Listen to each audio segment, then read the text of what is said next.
Welcome to Cincinnati Soccer Talk, powered by FC Cincinnati supporters. Get in touch, soccer fans. Email us at cincysoccertalk@spnt.tv. Now, here is your host, Nick Suberlane. What's happening, Cincinnati Soccer Talkers? Welcome to episode 101 of the podcast. Glad you're with us. I'm Subs. Big show for you this week. We keep lining them up and knocking them down. Kevin McCloskey, he's the TV and radio analyst for FC Cincinnati, in the booth each and every home game. We're going to be joined by him here in just a few minutes to get his thoughts on the 2018 season, maybe any insights he might have on this year's broadcasts, and of course, what he's been up to this off season. Of course, if you want to get in touch with us tonight, you absolutely can. We'll be reading YouTube comments, Facebook comments, and of course, you can hit us up on Twitter as well at Cincy Soccer Talk. Email us at feedback@cincinnatysoccertalk.com. Captain. Hey, we got an episode captain this week. Let's all give it up for Courtney Rice. Courtney, thank you so much for wearing the armband for this episode of Cincinnati Soccer Talk. We appreciate your support. If you're interested in wearing the armband for an episode of CST, make sure you log on to cincinnatysoccertalk.com/support. And with that, let's welcome in my cast of characters for this week's episode. Let's start first with the one and only Griffin. Griffin, how you doing, buddy? Hey, Suze. Glad to be back. You know what? I'm going to try to pick up the slack on behalf of CST because I think we lost a member of the group to Las Vegas Lights FC. That's right. Yes, Boston is out in Las Vegas living it up. I'm a little jealous of you. I'm not going to lie, Boston. He's having a good time, hopefully winning some bets out there. But, yeah, he stopped by the offices there at Las Vegas, their newest soccer club there in town. I wonder how that all went down. I wish I would have been around today to learn a little bit more about that. But I'm sure maybe we'll get a full report. Maybe Boston will call in. Well, maybe that's not a good idea. He's in Vegas. Not today. Yeah, probably not a good idea. Any new additions tonight to the wall, Griff? Paying homage to number 2-3, Andrew Wiedemann. You know, I got my kit hanging up back there. So, you know, we got some confirmation this week or the week before that he is furthering his education. Yes, number 23, Andrew Wiedemann, decided to hang up those boots, and I'm sure we'll talk about that here as well on this week's show. So I like that you're paying homage there, Griff. That's good. I like it. Let's welcome in back to the show, fresh off his government shutdown, one and only, Rob Pierce. Rob, how are you doing, buddy? Evening, folks. Thanks, Mr. Watch Your Tackles. Can I say that if Boston's not here? Yeah. It's good to be back. I've had this urge the last few days to be marching on a short fine. The snow's gone. The team's going through workouts. We've got a schedule out, which we'll get to a little later. So things are good. I'm really not thinking about the MLS decision at all right now. That'll happen when it happens. And we've got another USL season right in front of us. Now, if I could just find an angry Brian sandwich somewhere, life would be perfect. Yeah, I guess it's funny with all the recent news with the signing last week of Nas, with the schedule coming out last week. I guess I'm kind of in the same, but I've kind of forgotten's not the right word, but I've got other things on the forefront, other things on my brain as far as FC Cincinnati goes. So that's a good point, Rob. I'm glad you brought that up. I'm glad to have you back on the show as well. And last but not least, and of course, I totally mishit the button. There we go. The Wolfman. Bill Wolf joining us again here on the show. Bill, what's going on, bud? Oh, not much. As you said, we're kind of moving on past the MLS thing at this point. You know, it's going to happen. So whenever they finally get around to it, great. I think today there was supposed to be 2 rumors of, you know, different things happening. And of course, again, none of these rumors are panning out. So I think Jeff Birding probably said it right, or whoever said it, which was the only official word you should be listening to is from FCC or MLS. So I'm just going to patiently wait till then. In the meantime, I've been hanging out at probably the local spot for me right now has been Wings and Rings, Buffalo Wings and Rings nearby, and right there next to the potential stadium site. And I'm running into people, and we're talking soccer, and I'm getting pretty hyped about this 2018 season. I'm talking about the Bailey and the drums and the smoke, and getting a little teary-eyed, man. It's like I'm ready for this to happen. I'm ready as well. I feel like we still got a little ways to go, but I think once we get down to Florida here in a few weeks, Bill, it's going to be even more exciting. Yeah, I can't wait. I mean, we did. We're probably getting into too much at this point, but I don't remember seeing it on the agenda. But we did get to go to a training session last week on Wednesday. A few of us did. Boston and Brian and I went, and that was really great to see the team in action. Kicking the ball around. It was all basically drills and some short-sighted stuff. I don't even think they brought out like a pug goal or anything, so there wasn't really any games per se.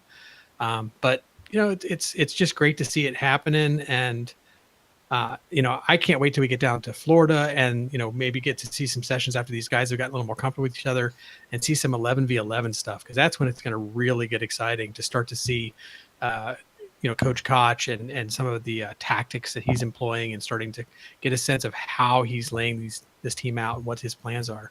That's going to be fun.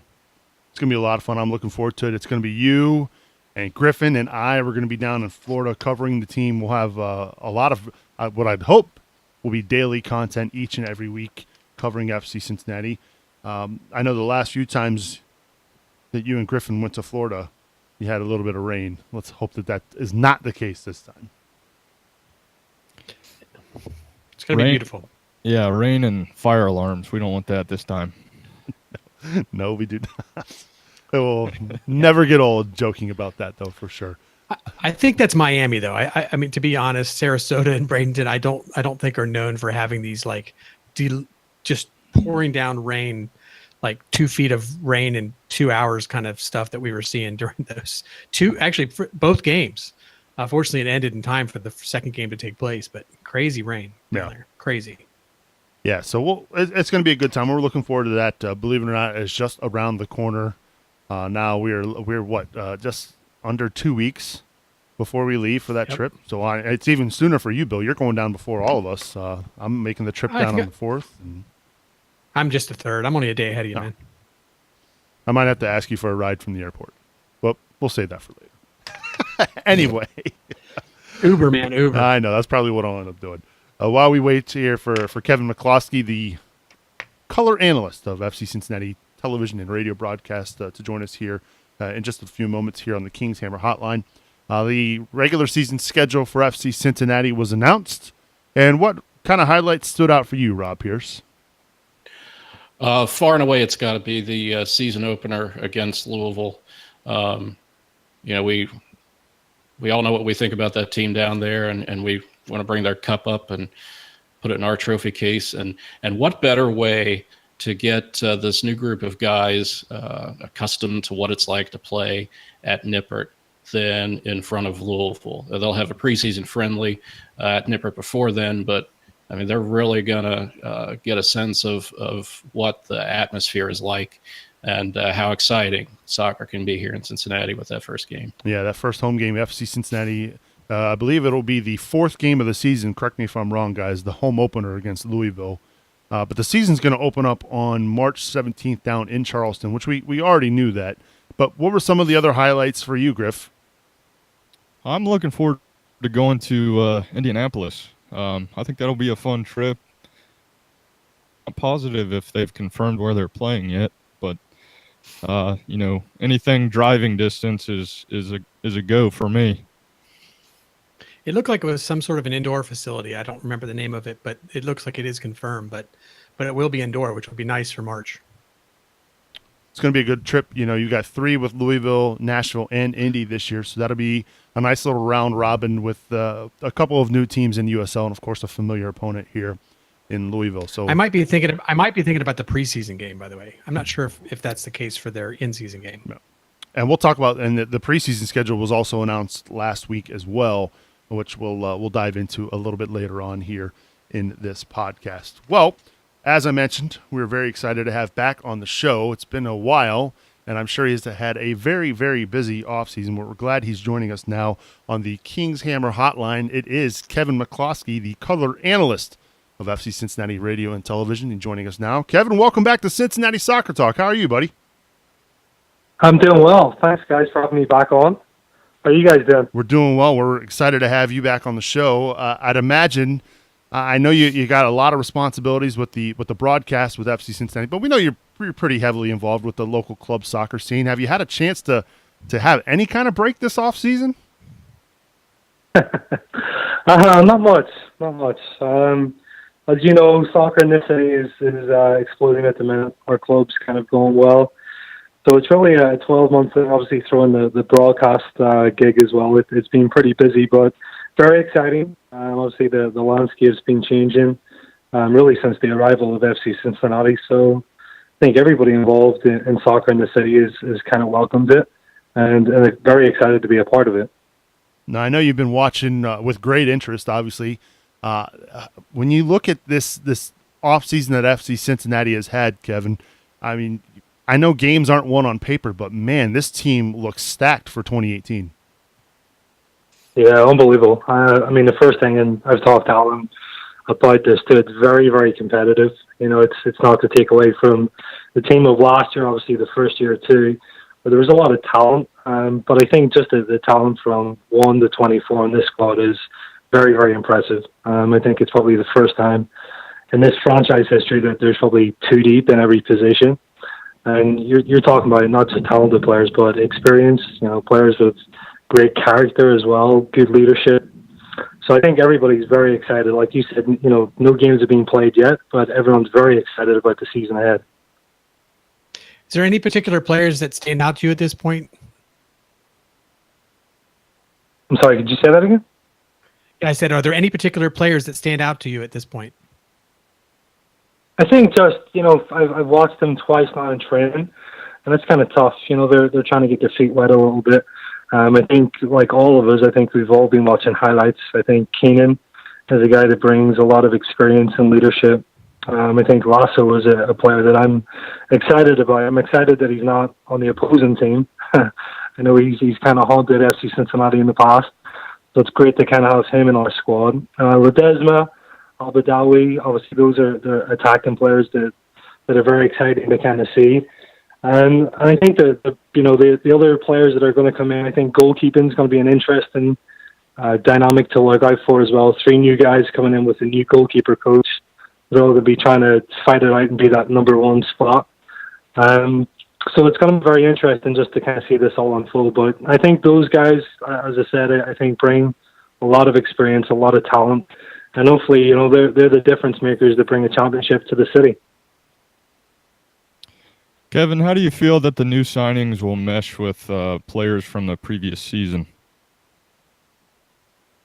That's a good question. I think that's Alan's biggest job, right? I think, you know, trying to create good team chemistry and just talking about, you know, the kind of variables that those players have, the new players that are coming in, of good leadership and good character. I think, you know, they have the ability to kind of mesh and kind of, you know, be interdependent, I guess, within the squad. I think that's going to be the players' responsibility to kind of buy into that. I think Alan's biggest job is then sort of managing that chemistry and managing the different personalities and competitive streaks that come with that. Hey, Kevin, Rob Pierce. You mentioned the goalkeeper position. Sure. Do you have any other particular positions that might be like a battle to win the starting job? I think you're going to see it all over the field, honestly. I think especially the spine of the team, which I think is obviously the most important. So when I talk about spine, we're talking centre-backs, centre midfielders, centre forwards. I think, you know, the players that have come in and the players that I just mentioned, I think all of those guys are going to come in and compete. I think, but that's the beauty of the squad this year, you know, and the most exciting part about that, you know, if you're going to go on a cup run and you're obviously, you've got the ambition to win the championship too, that you've got 24 players that can do that. You know, there has to be rotation at this professional level. You can't just rely on a starting 11. You know, obviously there's definitely going to be natural, you know, preference as the season goes on. But no matter what, I think for the ambition of the club, I think you have to have a deep enough squad to be able to compete in the cup and, you know, in the league championship. Hey, Kevin, you know, I know you've only seen him a couple of times for training, it's a little hard to start to really get a sense of things at this point. But, you mentioned the spine, you've mentioned a couple key players, Kynan being one, and I'd even go back to Kenny Walker. You've got some more senior players like Tommy Heineman. So we've got a lot of players with a lot of experience. A lot of them have been leaders on their team in the past. How do you see anybody really stepping up at this point, showing leadership beyond a captain's armband, but really just the kind of person that you can tell other players are going to be looking to and listening to? Yeah, I think Keenan's one of those guys that kind of strikes me that way.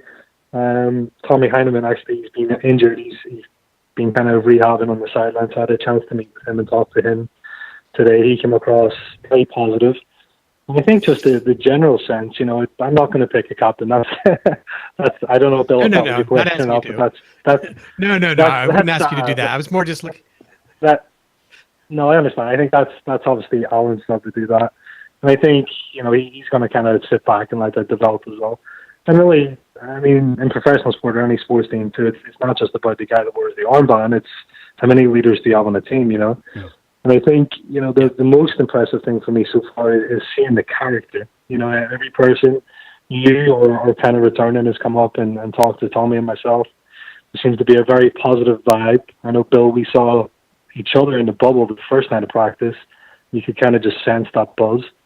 And it's exciting. I think, as I said, I've been very impressed with the character and just how they conduct themselves off the field, on the field. And I'm just excited to really get to know them more as people and obviously as players too.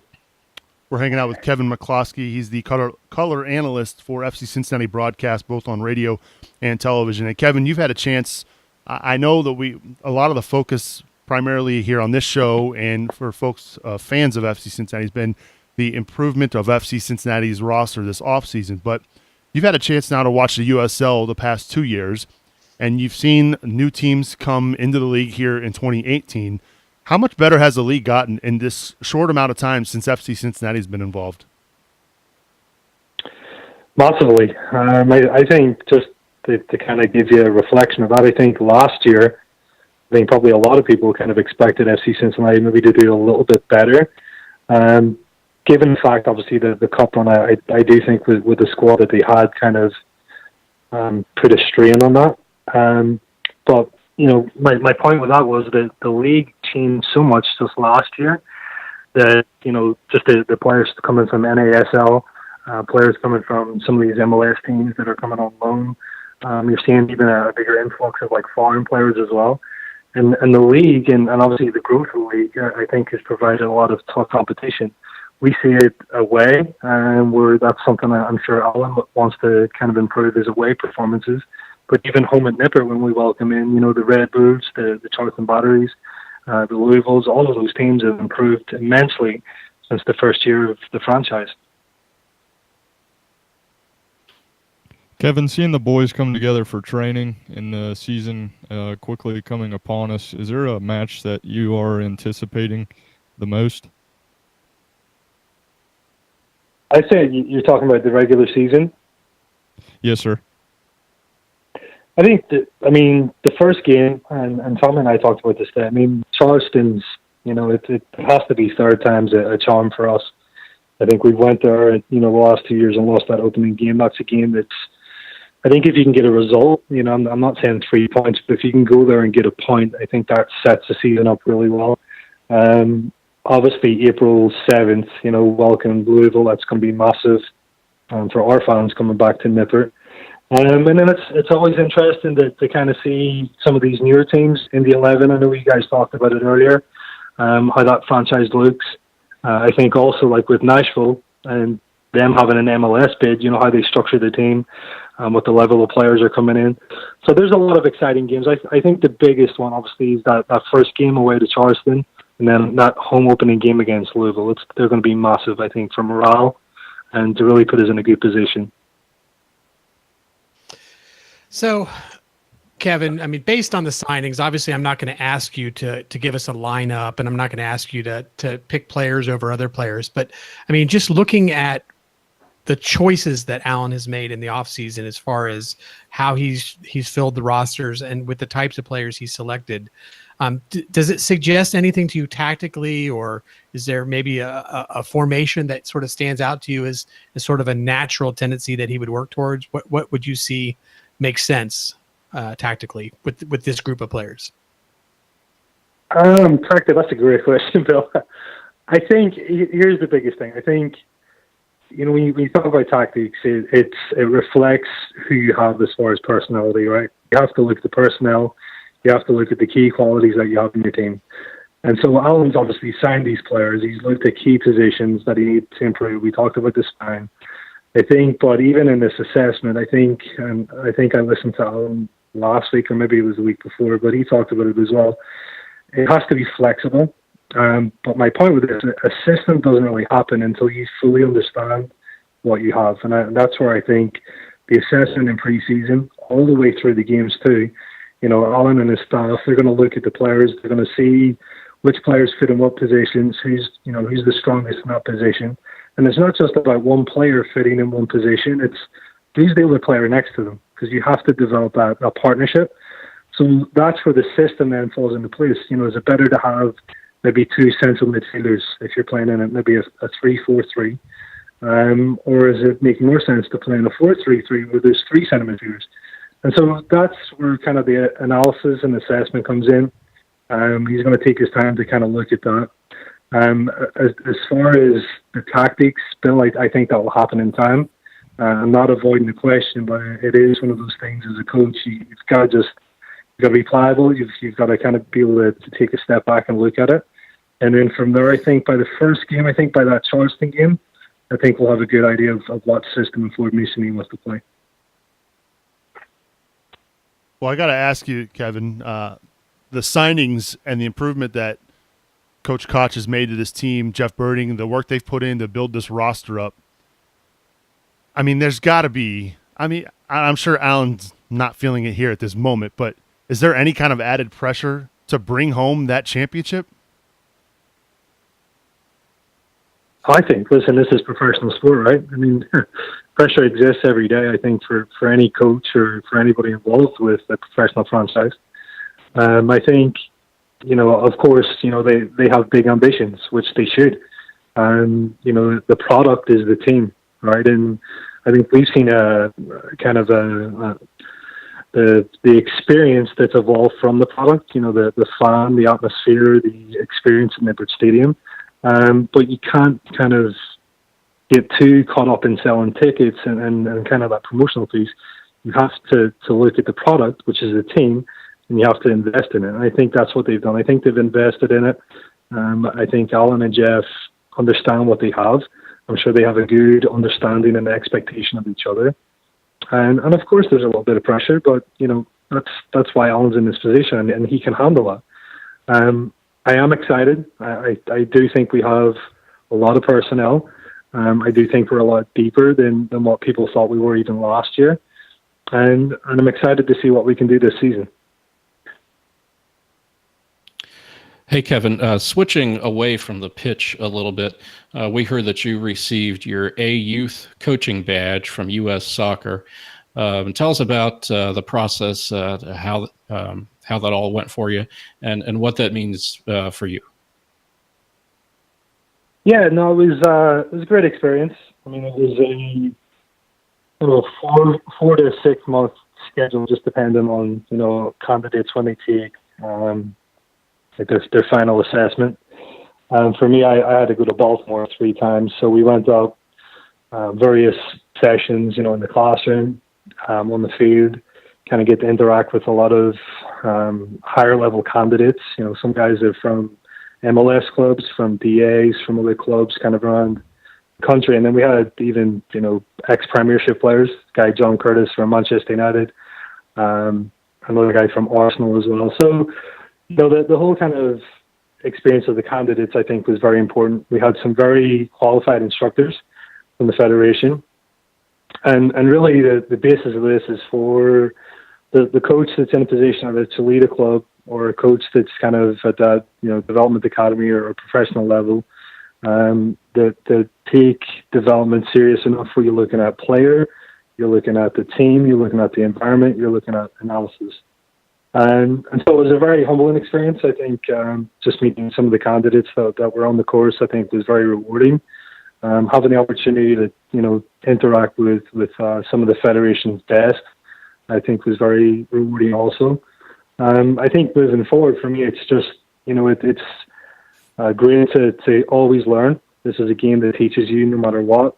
And we're always continuously learning. I think for me, it's just another kind of platform to hopefully help our coaches within our club and, indirectly help our players and our families. And, I have obviously a responsibility in the city now is just to try to raise the game up and the awareness of youth development in the city. And you being from Ireland, how much harder is it to go through and get your coaching badges here than, say, in Ireland, England, or the rest of Europe? So the federation, the USSF, it's actually mirrored the same system as UEFA. So UEFA exists in Ireland, England.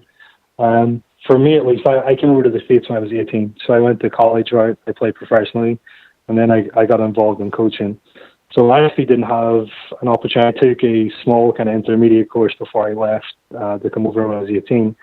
But I didn't have the chance or the opportunity to go through the UEFA licensing pathway.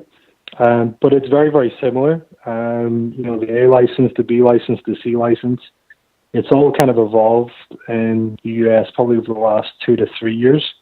Before it used to be you could go and get your A license, I think, in like 10 days. And now it's kind of more continuous learning. So you have to go, like a 6-month cycle. You have to go to 3 course meetings plus a final assessment. And then you have probably like 15 different assignments in between. And so it's very, very similar. And I think it's a good thing. I think there's some challenges. Expense, America is obviously such a big country too. And for people to travel, I think they need to make it a little bit more accessible. So other coaches in our city can do their B and their A licenses without that massive added expense. But no matter what, I do think the federation are on the right track. I think they've made good improvements. And like I said earlier, I think it's all to try to raise the game in this country and obviously in this area. Well, I know you're a busy man, Kevin, so I'll get you out of here on this question. And I know a lot of folks are eager to see what you and Tommy and Lindsay have in store for the broadcast this year. So this question is coming from Jason McGlone. He says, FC Cincinnati's broadcast quality and announcing has been a cut above the rest of the league since the get-go. Yet it's consistently improved over 2 seasons. So one, what's going to improve this year, if you can tell us anything? And can you tell us the announcing team has a long-term agreement? And is there any plan to announce an away match? All right, so I'm going to tell you what I can tell you.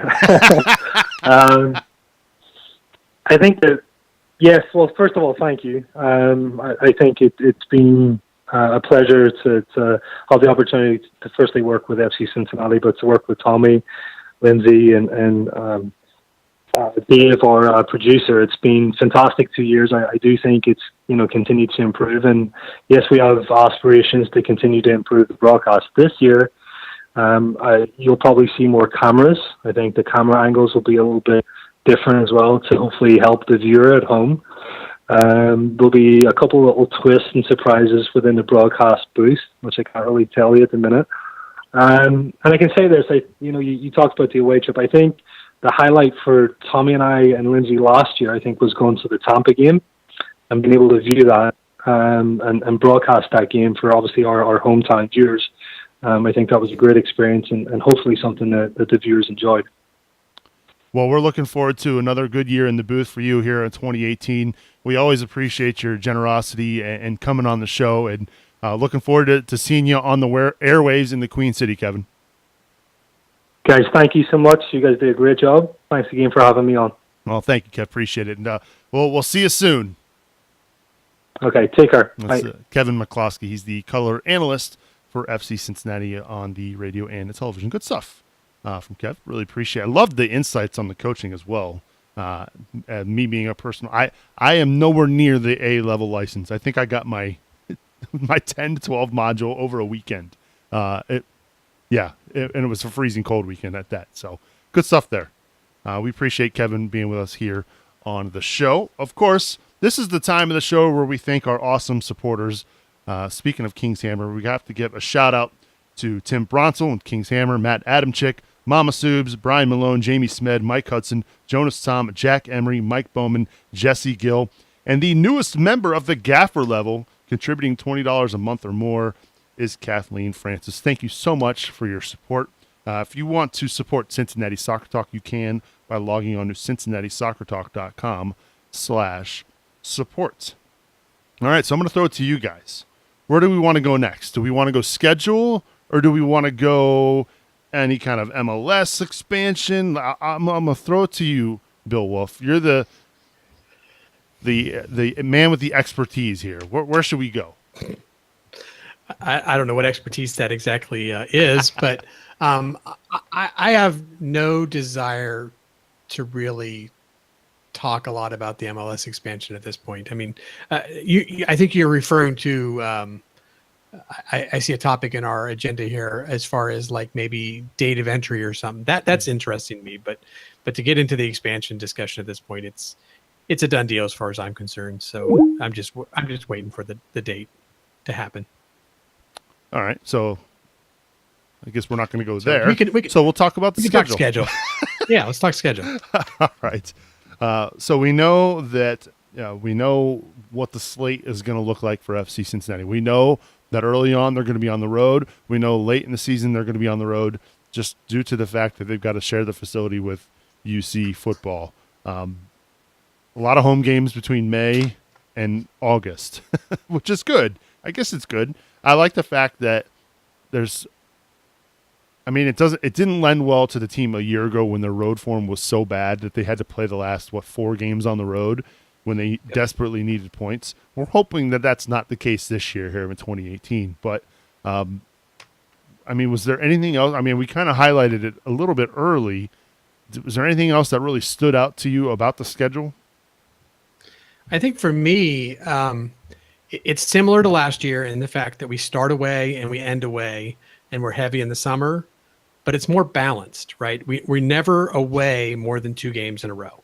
And that I think is a big deal. Obviously this first 3 weeks we're not at home, but we even have a bye week in there. So we end up with only 2 games in that 3-week period. And to me, I think that's a nice thing to start, just to minimize the amount of away games in a row. I think it's important for people to get home. And then I think the other thing that kind of struck me was with the 17 home and 17 away games, 34 total, and 15 foes, right? We had 4 teams that we could potentially play 3 times. And I felt like we couldn't have asked for a better set of 4 teams. Indy, Nash, Lou City, and Pitt. That's the perfect 4 teams for us to play a third game with. And then I guess I'd throw one more thing on top that I noticed on the schedule that I think is incredible. And I can't remember who pointed this out on social media, but we played Louisville, of course, 3 times, which is awesome. But of course, last year we played them twice away and once at home. This year we get to play them twice at home and once away, which is great. We actually play them both of our home games before the away game. So in theory, we could get the Dirty River Derby won and done before we ever show up on that stupid baseball field and have to play them. Well, in theory, because last year they gave up 6 goals against Louisville. So it doesn't matter though. If we have 2 wins, right?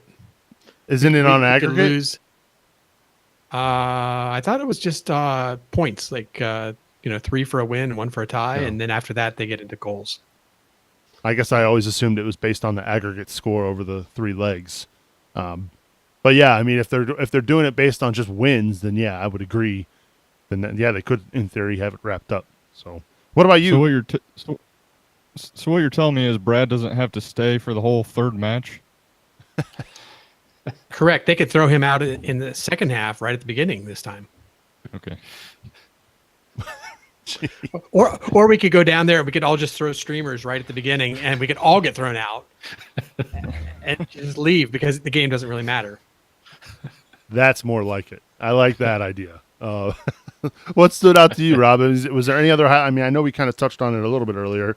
You mentioned that first game at home against Louisville, but from a scheduling perspective when it came out last week? Were anything that made you raise your eyebrows? Not necessarily raise my eyebrows. I would just echo Bill. The schedule makers seem to be a lot kinder to us this year.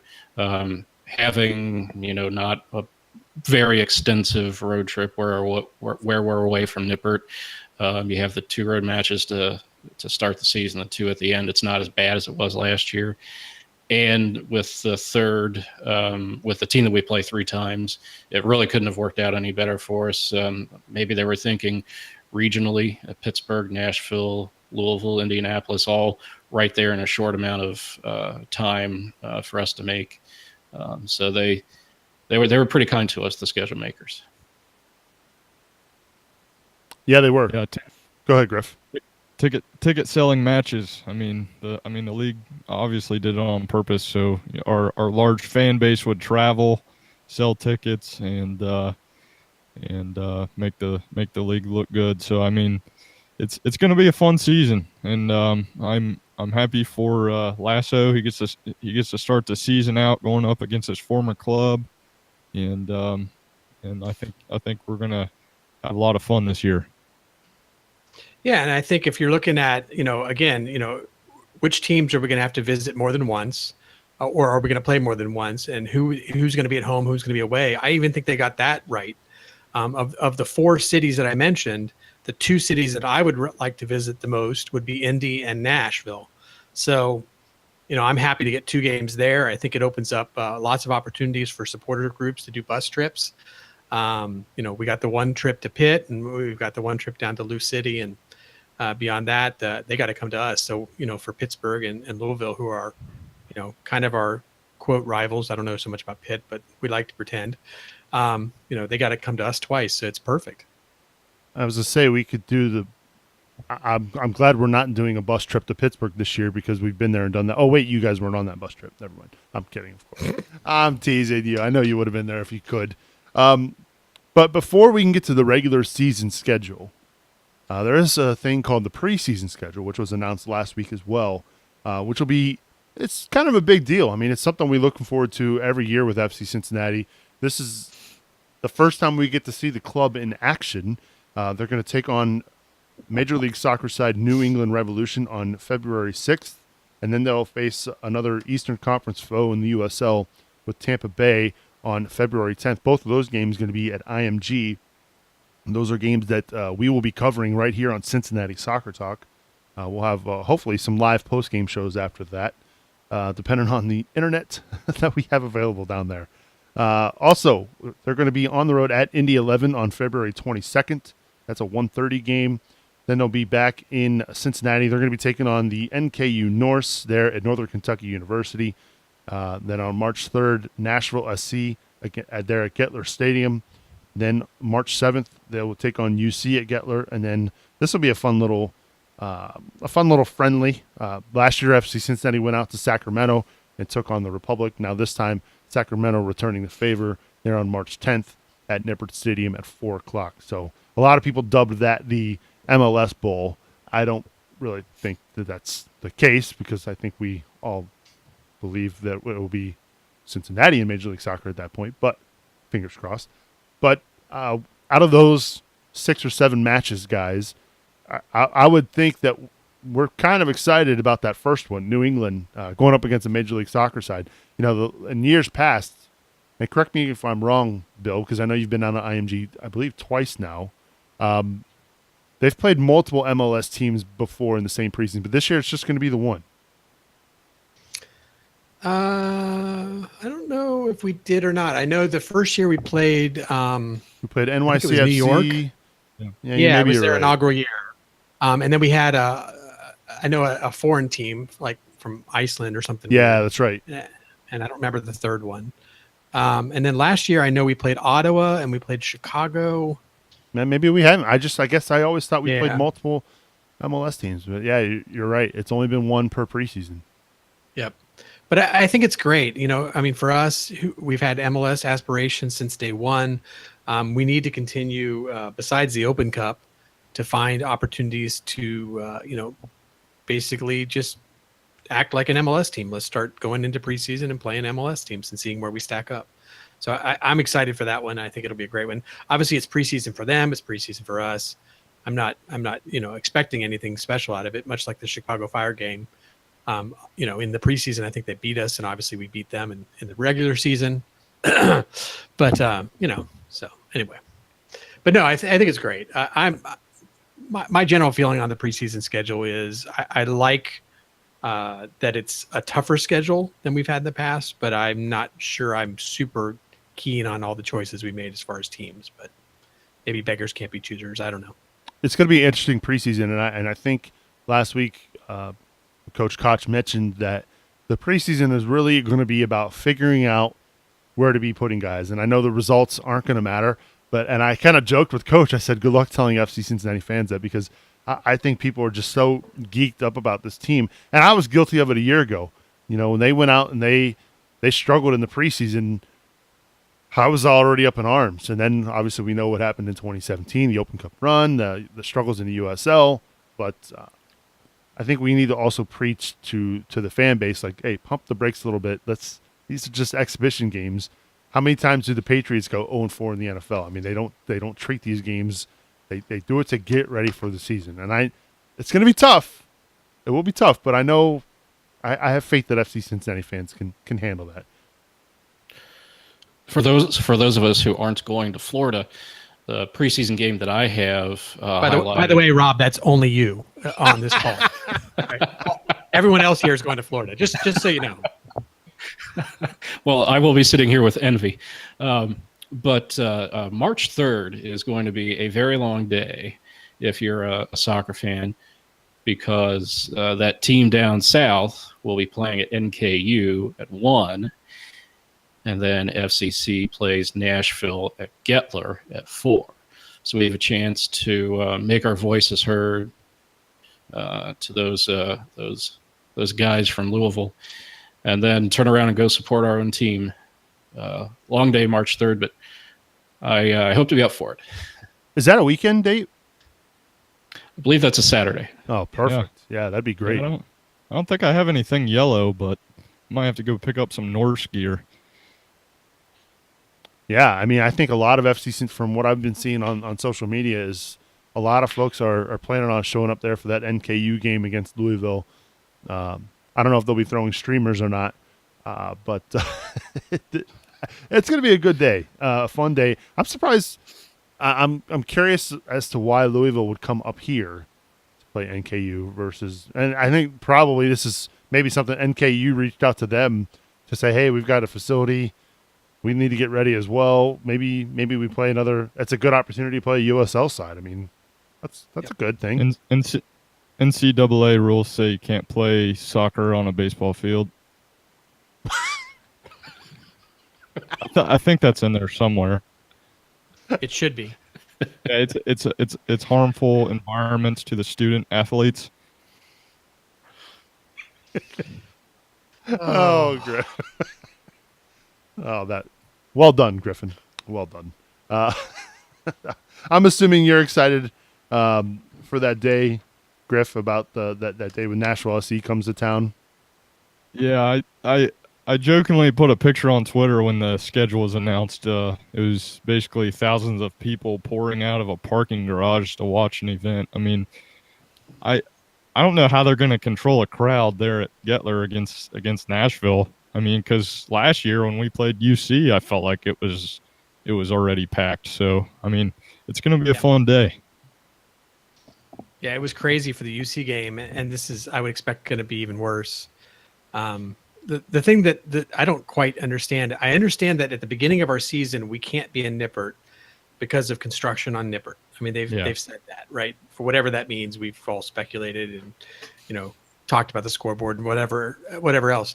But obviously we can be in Nippert for the Sacramento game. So I haven't quite figured out, is there something we need to understand? Is there something going on that prevents us from using Nippert like a week earlier for Nashville? Because, man, I have a feeling that's going to be interesting. Maybe they didn't want to give Nashville the full taste of the blue and orange wrath when you walk into Nippert. So that's the only reason I can think of. Yeah. I don't know. I mean, that's the other thing for me. And I'm usually a pretty positive person with the club, so I don't, I'm not going to bash them or anything completely, but I don't quite understand why we chose to play Nashville and Sacramento. Or sorry, Nashville and Indy in the preseason. Sacramento, I think, is perfect because they're, a Western League team. But like St. Louis would have been a great team to play because we don't get to play them in the regular season. Nashville and Indy, we turn around and we played them 3 more times. So it seems weird that we're going to meet with them so early and kind of give them a look at what we've got before we actually hit the pitch. Does it seem weird though, Bill? Because if you think about it, where do we want to be and where are they? I think this is the time where you start building up that rivalry. The more familiar the two fan bases can be with one another, the two teams can be with one another, the two organizations can be with one another. Maybe the easier it will be when both teams potentially are in Major League Soccer. Yeah, I mean, and now you're working into the Major League Soccer discussion. Good segue there. Sorry. Nashville, I would love to have a rivalry with them. And I think, there's going to be some natural rivalry from the fact that we are both going to be selected as MLS teams in the same round. That will never change and that will never go away. But it seems to me, and again, rivalries are, organic. They'll happen the way they happen. So maybe this gives us a chance to create something. But it seems to me like Atlanta is kind of where Nashville's got their head right now. Yeah. They're looking at us for the USL, but they're kind of looking at Atlanta for the MLS. And that may leave us as kind of, the third wheel in this whole mix. But on the flip side, we've got some other teams out there, Crew, if they don't go to Austin. Fire. The Fire's close by. Toronto is going to be kind of adrift up there if the Crew leaves. So there'll be some other teams around. I'm not too worried about us finding a rival or anything. I think we'll work that out. But yeah, Nashville would be awesome just because of the coming in together. But we'll see how that shapes up. We still wait patiently, very patiently. But we said we weren't going to talk about it, and here we are talking about it. It's inevitable. I'm okay talking about that. I just don't want to talk about is it going to be on the 23rd? Is it going to be on the 24th? Is it? Because I'm done with that. Are you telling us something, Bill?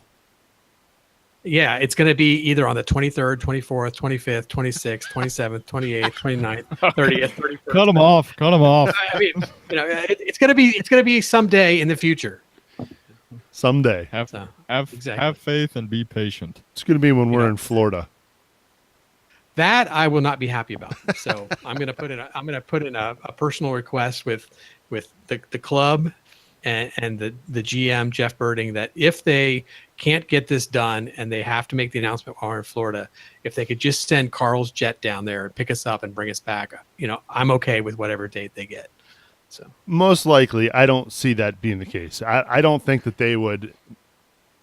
I don't think that they would announce that while the team is down in Florida. But maybe that's one time to do it so you avoid the distraction. I don't know.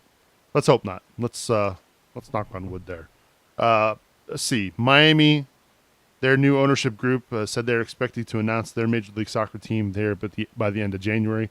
So maybe that is what's contributing to the delay in announcing Cincinnati as the next candidate for MLS expansion. So that remains to be seen.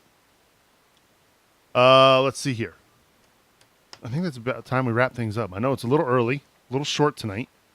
We went a little long last week with our 100th episode, and we want to thank everybody for the kind words. We had a lot of tweets, a lot of congratulations on our 100 episodes. That was very kind of everybody to send those. We appreciated all the tremendous feedback. Man, I can't believe I feel like I'm ready to go. I'm ready for the season to get going, and we're still yet so far away.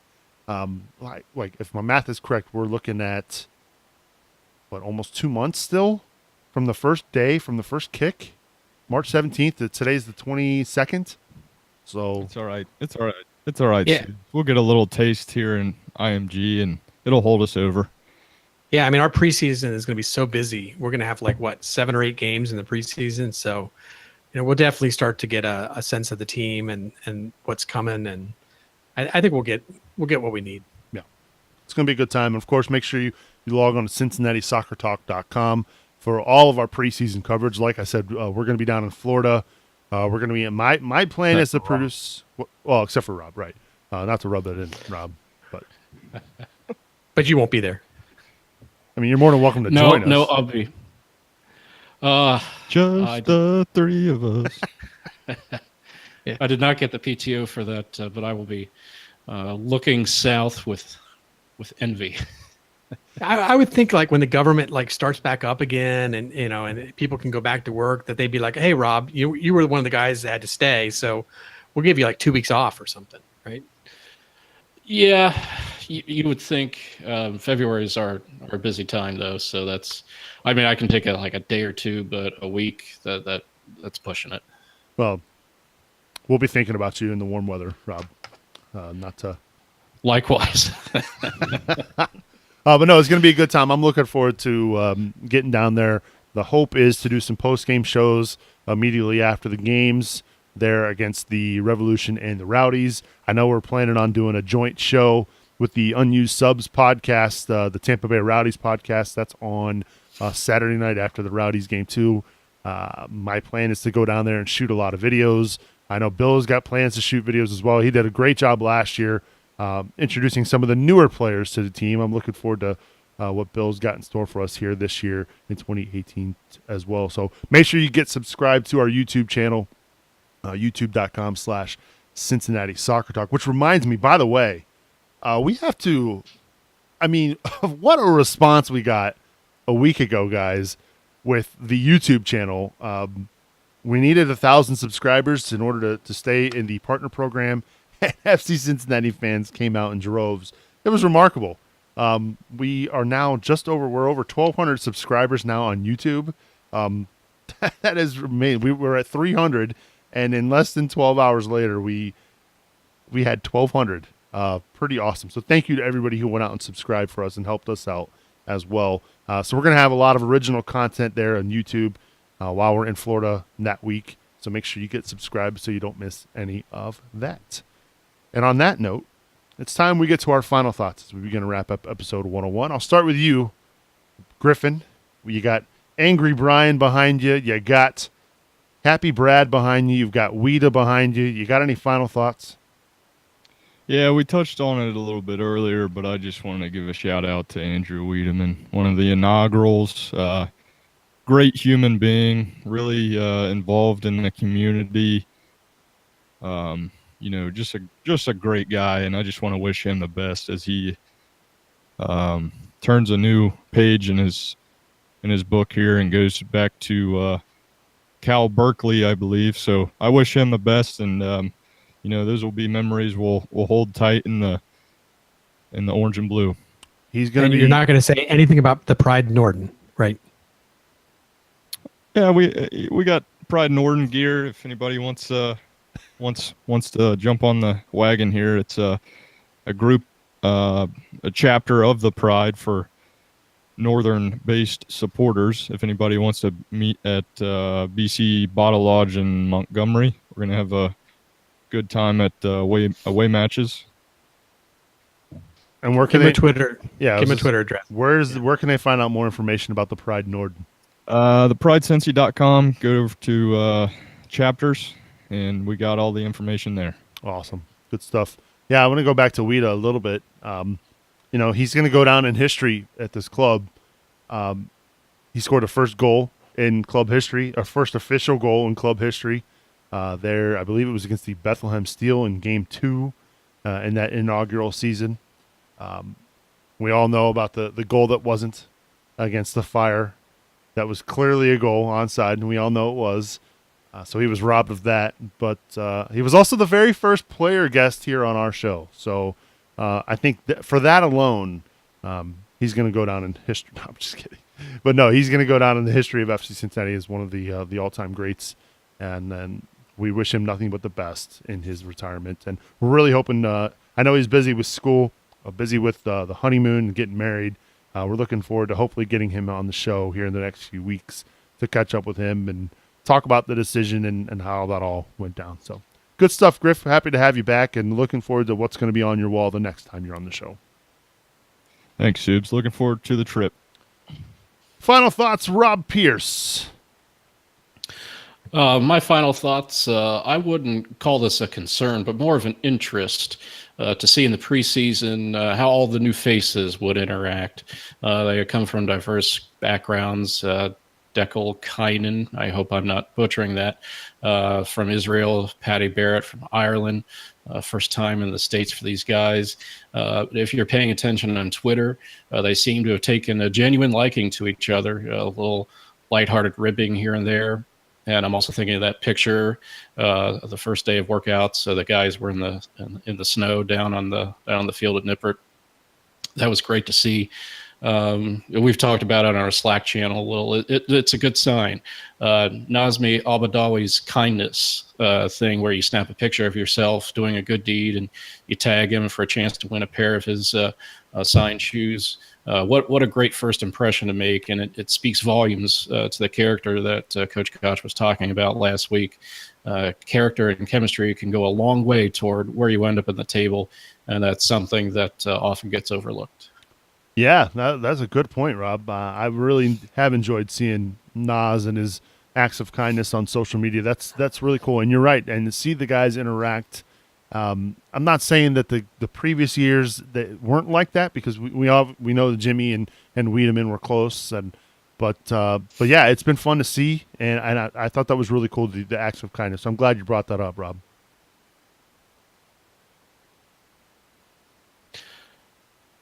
Not to say that there were chemistry issues last year, but with all these new faces, it's just something to get you excited. A good sign for the coming season. Yeah, absolutely. Good stuff this week, Rob. Appreciate you being on.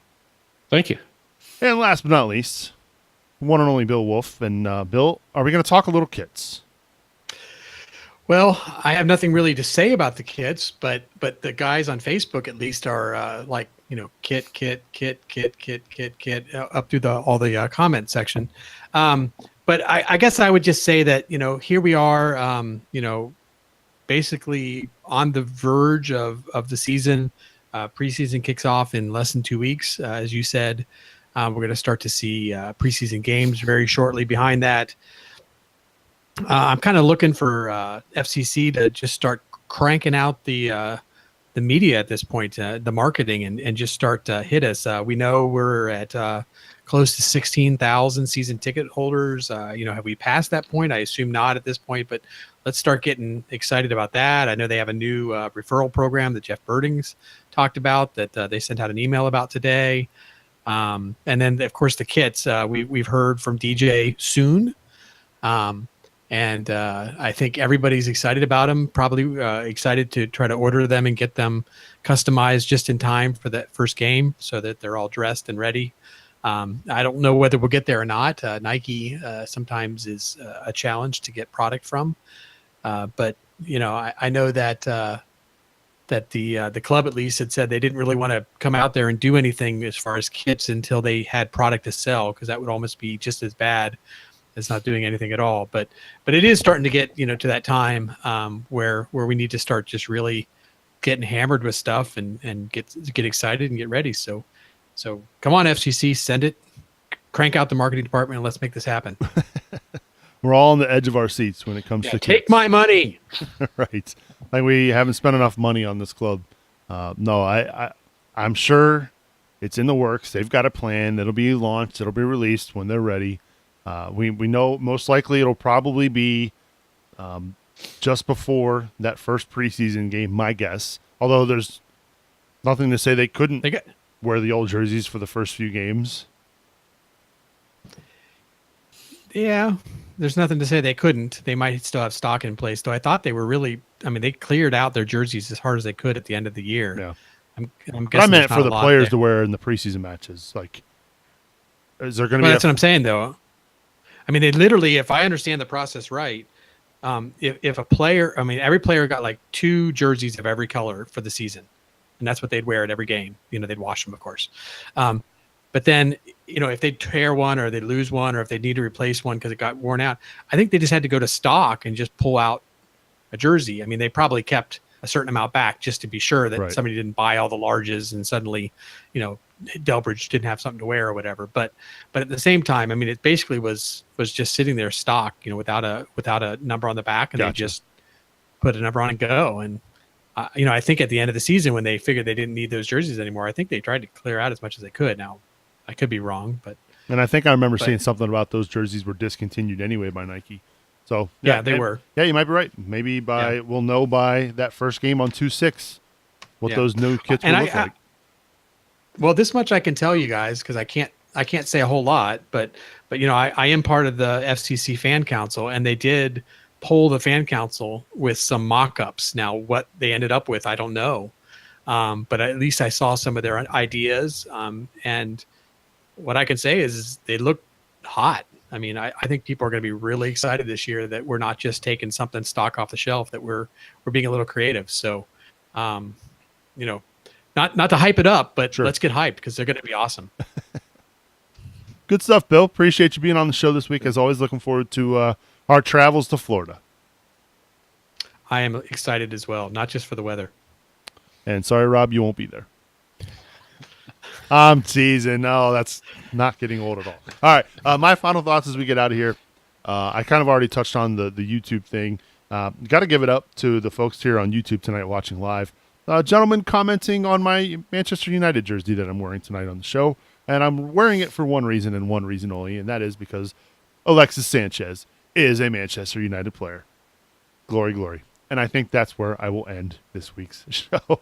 Make sure you go support the show, CincinnatiSoccerTalk.com/support. Make sure you leave a review on iTunes, CincinnatiSoccerTalk.com/iTunes is where you can do that. Again, my thanks to Courtney Rice, who is this week's episode captain. Thank you for wearing the armband this week, Courtney. We really appreciate it.